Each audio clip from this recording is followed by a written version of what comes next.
नमस्कार।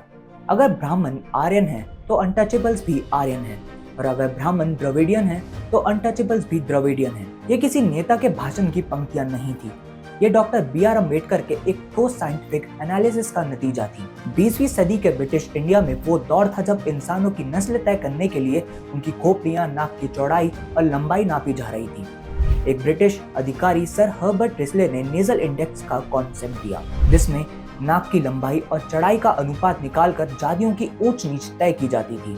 उन्होंने यहाँ तक कह दिया था कि social status of a caste varies inversely with its nasal index, यानी जितनी चौड़ी नाक उतनी नीची जात। सोचिए, एक सूडो साइंस को भारत की जनगणना और प्रशासनिक कैटेगराइजेशन का आधार बना लिया गया। 1901 की जनगणना में पहली बार जातियों को नस्लीय रूप में क्लासिफाई किया गया, और जो जातियां पहले ऑक्यूपेशन या रीजन से जुड़ी हुई फ्लूइड आइडेंटिटीज हुआ करती थी, उन्हें रिजिड ब्यूरोक्रेटिक और सपोजिटली साइंटिफिक बॉक्सेस में बांध दिया गया। लेकिन डॉक्टर B.R. अम्बेडकर ने उसी रिस्ले के नेजल इंडेक्स वाले बायोमेट्रिक डेटा को उठाया और यह साबित कर दिया कि ब्राह्मण्स और अनटचेबल्स में कोई भी बायोलॉजिकल डिफरेंस नहीं है। उन्होंने अपने पेपर में साफ कहा, theory must be said to be based on false foundation, यानी रिस्ले की पूरी रेशियल थ्योरी झूठे आधार पर बनी थी। यहीं से एक डेटाबेस साइंटिफिक क्रांति की शुरुआत हुई, जहां एक दलित विद्वान ने कॉलोनियल रेसिज्म को उन्हीं के दिए हुए तथ्यों और साइंस से तोड़ दिया। 1931 में आखिरी बार कास्ट बेस्ड फुल सेंसस हुआ था, और आज भी हमारे SC, ST और OBC रिजर्वेशन पॉलिसीज उसी कॉलोनियल डेटा पर टिके हुए हैं। अब 96 साल बाद जब 2027 में भारत एक नए डिजिटल कास्ट सेंसस की तैयारी कर रहा है, बिहार और तेलंगाना पहले ही कास्ट सर्वेस कर चुके हैं।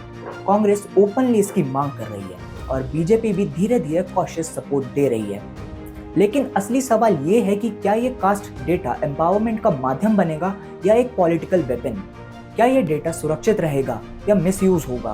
क्या कास्ट को काउंट करके हम इसे कमजोर करेंगे या और गहरा करेंगे? ये वीडियो सिर्फ इतिहास नहीं बताता, ये आज की सच्चाई और आने वाले कल की ब्लूप्रिंट है। स्टूडेंट्स, एस्पिरेंट्स और एक्टिविस्ट सभी को यह समझना जरूरी है कि कास्ट कोई DNA नहीं है। ये एक कॉलोनियल, सोशल और पॉलिटिकल कंस्ट्रक्शन है, जिसे अंबेडकर ने साइंटिफिक लॉजिक और डेटा के जरिए डिसमेंटल किया था। और अब हमारी बारी है कि हम कास्ट को एक स्टैटिक ट्रुथ मानने के बजाय उसे क्रिटिकल सोच से देखें। 2027 में जब कास्ट सेंसस होगा तो वो सिर्फ एक एडमिनिस्ट्रेटिव प्रक्रिया नहीं होगी, बल्कि एक नई सोच दर्ज करने का मौका होगा।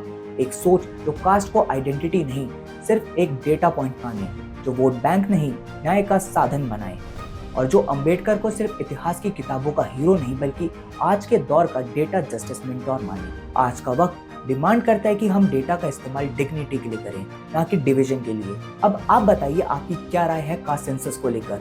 क्या आपको लगता है कि इससे समाज बदलेगा या और ज्यादा बटेगा?